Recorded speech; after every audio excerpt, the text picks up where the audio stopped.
எங்கள் கிராமத்துலலாம் பாருங்கள், புருஷன் 10 அடிக்கு, அதாவது ரோட்டில் நடந்து வரக்குள்ளே நாங்கள் சொல்லிவிடுவோம் எங்கள் வீட்டுக்காரர் வராரு அப்படின்னு. ஏன்னா அந்த பாதையை கூட அவங்க நடக்கிற ஸ்டைலை கூட மனசில் பதிவு பண்ணி வச்சுருப்போம் நாங்கள்.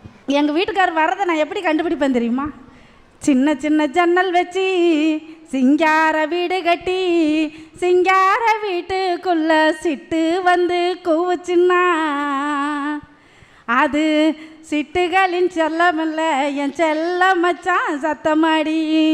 சிட்டுகளின் சத்தமல்ல என் செல்ல மச்சான் சத்தமாடி.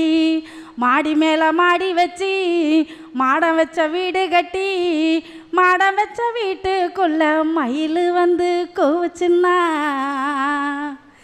அது மயில் போடும் சத்தமல்ல என் மச்சானோட சத்தமடி.